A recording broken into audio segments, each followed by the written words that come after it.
Hey YouTube, Decimate here, and welcome to another video on Faction Wars. Today we're going to be talking about the Dwarf Faction, which, if you saw my last video, you'll know is the last faction I have to complete to be done with Faction Wars. Let's go over the faction as a whole. I think one of the first things that will probably jump out is that dwarves are pretty sparse. It's probably one of the thinnest factions, if not the thinnest, as far as the number of champions go. I think that all of the legendaries and epics that are in here are pretty good, and you can use pretty much all of them somewhere in the game. Some of the best legendaries in the game are in dwarves. I think you'll see all of these people in arena. Certainly Trunda, as we all know, is probably the best arena nuker in the game. The epics are all very usable. We got some great Faction Wars epics here for sure. Great clan boss champions. Rockbreaker can come into arena for provokes. Gala hits really hard. Adriel is probably the weakest, but he can actually do some work as well, and I think he can hit decently hard as well. But then we get into the rares and uncommons, and they're kind of weak. Unfortunately, I think a lot of other factions, you can kind of find some diamonds in the rough in the rares and uncommon category that can get you through Faction Wars as a free-to-play or low spender. I don't think that's the case for the dwarves, unfortunately. I think the uncommons are all pretty much trash. I think this guy has some poisons on his A1. A 1 poison, 35% chance, and it's the small version. That's not going to help anybody anywhere. The rares, there's some okay options here. I think a lot of people may have a leveled up Bulwark that they've used in Clan Boss, either currently or at some point. He's great for Clan Boss and not great anywhere else, really. You can use him in Faction Wars as you're going through this stages up to 21. I don't think he's going to do much in 21 for you. He just doesn't have anything to help with the wave clear, and his abilities aren't fantastic for the boss either, really. Sometimes he'll land his HP burn and his weaken, which is helpful, but probably not enough to justify actually using him. The rest of the rares are also kind of lackluster. We've got Master Butcher, who does have some healing. When attacked, heals all allies equal to the amount of damage taken. This is on his passive. Unfortunately, this does not work against bosses. So again, for 21, that's not going to help you. It might help you coming up through the other stages. I think he could probably get some work in for you. I haven't leveled one up. I haven't tried him. But that could be helpful because dwarves are lacking in the healing department. We've also got Perforator, who's also got poisons. That books up to a 50% chance of placing 5% poison. Again, not that exciting. I think poisons are good for this particular boss, but he's probably not going to lay enough of them to justify bringing him to 21. So this boss ignores defense on his main attack, which means no matter how much defense you've stacked, he's going to ignore it all and hit you like a truck. And in addition to that, he places stuns, fears, I believe, as well, and also gains turn meter for the damage dealt to him by your team. So one nice thing about poisons is that they don't add that turn meter when he takes that damage. And that's really helpful in other factions like Undead, who shares the same boss. Got a lot of great poisoners in Undead that can deal a lot of damage through the poisons and not activate that turn meter, so he's not cycling back to his A1 and one-shotting your team members as often. Lizardman also has that boss. There's some other cheesier ways you can beat Lizardman that we'll get into eventually when I do that video. But this boss is a pain in the ass. There's no way around it. That's just what he is. Let's go back to finishing up the rares here. Runic Warder I used at 50 all the way up to stage 19, or maybe even I did 20 with him at some point. I think he's an okay champion. He can definitely help as you're coming up through the different stages in this faction, mainly for this reflect damage and continuous heal. The reflect damage is meh. It doesn't do a whole lot of damage against the people that are hitting you, but it can do a little bit of work. He's mainly there for this continuous heal. It is the small version, but like I said earlier, the dwarves are lacking in healing, so gotta use what you have. His other abilities aren't great. This one doesn't do a lot of damage, and the 50% decreased attack is actually pretty helpful. However, it's only a single target ability. And that is pretty much it for the rares. Like I said, nobody really stands out as being a fantastic champion as far as the later stages, at least, this faction. We'll come to the epics next, and I think we do have some excellent choices here. We have Grizzled Jarl. He has an A1 that places a heal reduction, which isn't that useful, but the A2 and A3 are very good. Like I said earlier, this boss does place a stun and or true fear on an AoE basis every 3 turns, I believe, and being able to have this block debuff up for that is huge. If you aren't able to block it, your team is going to basically lose a turn, which means the boss is going to have 2 turns, and that's 2 gigantic hits against someone, which is probably going to be death for somebody on your team. Or it's going to be, best case, 2 members of your team at half health or less. That's big. The increased defense is really helpful for the waves and for previous levels in this faction. And then on his A3, he's got an AoE decrease attack, which is helpful for the boss and also helpful for all the waves coming up to this. It's got this decrease max HP, which nobody cares. I don't even know why that's in the game. Next, we've got Rearguard Sergeant. She's got decreased defense on her A1, which is really big, especially for the boss. Also helpful for taking out specific enemies as you're going through the waves. It'd be nice if somebody had it on an AoE basis, but I don't think that's available. So great A1, also great for clan boss. Her A2 attacks all enemies and places another decrease attack. So having 2 sources of decrease attack for that boss on 21 is pretty helpful between her and Grizzled Jarl. It also heals her by 25% of the damage inflicted, which is really important because her A3 provides ally protection and a continuous heal on all allies except this champion. So she's not getting that continuous heal, so she's got to be able to heal out of all that damage that she's sharing with your other teammates that she's protecting. So putting her in a lifesteal set, immortal set, regen set, those are going to be really important if this isn't hitting for a ton, which it's probably not going to, especially against the boss, and healing her, because she is going to need a source of healing to heal out of all this damage she's taking. But great clan boss champion, and she can be pretty useful in other dungeons as well. Next up, we've got Rockbreaker, and hopefully today he's going to be my ace in the hole, and that is all going to be based around this passive he's got here. It has a 25 bookable up to 50% chance of decreasing damage inflicted on this champion by 50% each time he's attacked.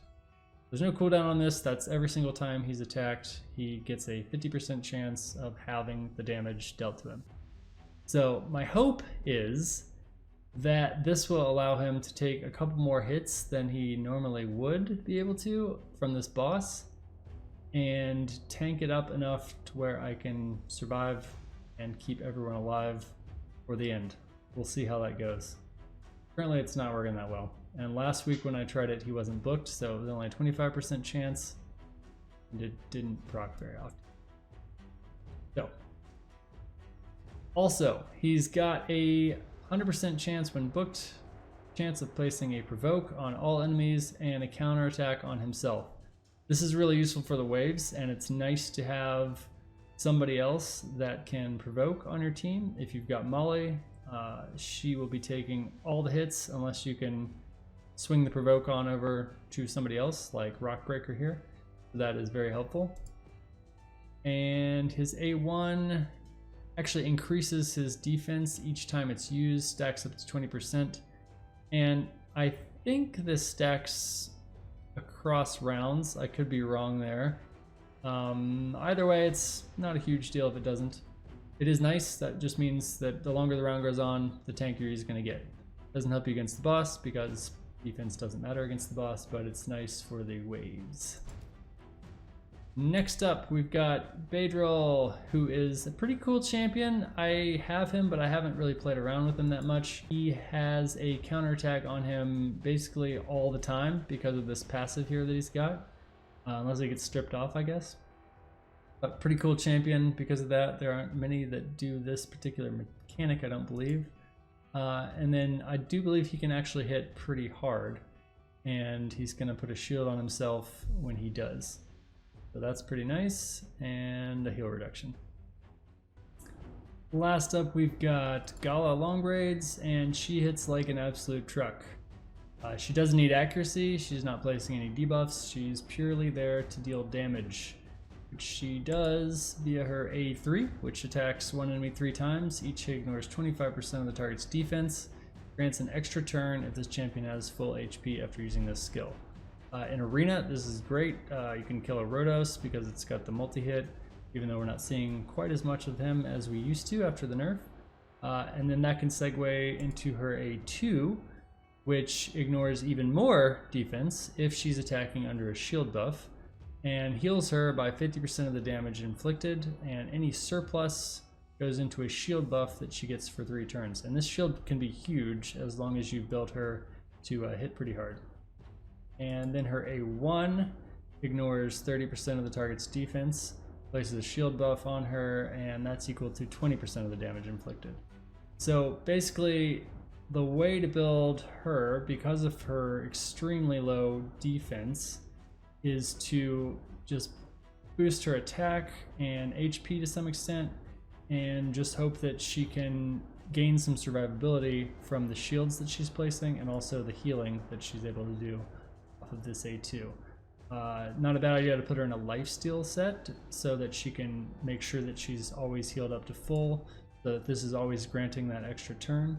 And it's also a really good idea to try to squeeze in a divine set so that she's got a shield at the start of every round, so that if all you've got available to you is, say, the A2, she's already going to have that shield on her so that you get the 50% ignore defense. You don't have to start out with the A2 to get the shield to then be able to take advantage of that ignored defense. That's a couple ways to build her. Other ways to build her are just slam her into a savage set and just have her go wild, which is actually what I've ended up doing. I'm not sure if that's going to work. We will see. I might actually end up switching her into lifesteal depending on how it goes, but we will see. Let's get into the legendaries. So first up, we've got Trunda, the best AoE nuker in the game. She is amazing. You've probably seen her in Arena and probably gotten smacked by this A3 in Arena. Attacks all enemies, and if you don't build her with a lot of accuracy, she won't place the stun, and therefore will hit again with this ability. Huge damage, crazy damage. Her A2 also does insane damage. Attacks one enemy and then all their enemies with the second hit. And then her A1 also has a chance of placing a stun, but if you're using an Arena, most people don't build a lot of accuracy, so you don't have to worry about that. You just have to worry about her one-shotting everybody. Great champion. Good for faction wars if you've got her just as a pure damage dealer. She is going to be a little tough to keep alive on 21 unless you boost her HP above somebody else that you actually want to be taking the hits. but if you've got her, she's probably going to be on your team.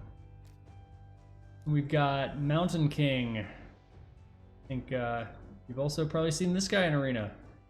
Great champion. He's going to have a gigantic health pool, most likely, so it's not going to be a likely target for the stage 21 boss to go for. He likes to go for the champions with the lower HP pools, but that said, he will do a ton of damage to the boss and can help you get through it. Basically, he just does damage with all of his abilities, ignored shields and block damage, not important for the boss, just hits hard, etc, etc. He just slams, and he's got lots of HP. That's what he does. Next, we've got Molly Tankard, who is probably the faction's MVP, because as far as I know, she is the only one that has revive in the entire faction. And that's on her A3 here. He revives an ally, a single ally, with 50% HP and 50% turn meter, and places block damage, which can also be pretty clutch if the boss actually decides to hit that person with the block damage, which he usually doesn't do, but it could come in handy, and it's definitely nice throughout the waves and any other time she's reviving someone. Great ability there. And her other bread and butter skill is going to be her A2, which is an AoE provoke, which can provoke for up to 2 turns sometimes, which is pretty rare to get a 2-turn provoke, and also places reflect damage, which is not fantastic, but hey, it's a little bit more damage against the boss. If you want to throw this up every once in a while against the boss, that might help out a little bit. Her A1 increases her damage if the target's under an HP burn. Maybe if you were using Bulwark and he had an HP burn on somebody, she could deal a little more damage, but you're probably not going to deal her, or you're not going to be building her as a damage dealer, so 50% of nothing is still pretty much nothing. Lastly, we come to Tormin, one of the most hated champions in the entire game. I don't have him, so I hate him. I think a lot of people hate him even if they do have him, because he is on a lot of other arena teams and he is a menace. He can help you out a lot all the way through Faction Wars, and at first glance he doesn't seem like he'd offer a lot against the boss. You can't provoke the boss, you can't freeze the boss. However, what he does offer is this part of his passive, and this revives him after he dies with 100% HP and places a freeze buff on him. So basically what that means is he can take a couple hits from the boss, 2, maybe 3, depending on your luck, revive himself, so you don't have to use Molly's revive, take another 2 or 3 hits, and remember that freeze decreases damage that he's taking, so he's going to be able to tank even a little bit more. So revive himself, die again, and then you can use Molly's revive on him. And basically, he can tank a lot more hits than anyone else in the Dwarf faction because of this passive. So he's actually very helpful for the boss by having him die. That's what he's there for. He's there to die, which I think everyone wants him to do all the time. That's Tormin. So that pretty much wraps it up for the Dwarf Faction overview. Stay tuned for my next video, which should be posted at the same time as this one. And in that video, I'm going to go over my team that failed to beat Dwarves 21 last week when it was up. And I've left their gear the same so that you can kind of see the runs, how they're going, and then my thought process and analysis behind why I think the runs failed and what I need to do to change the gear to make it into a success. And I'll get, hopefully, the 3 stars and complete Faction Wars.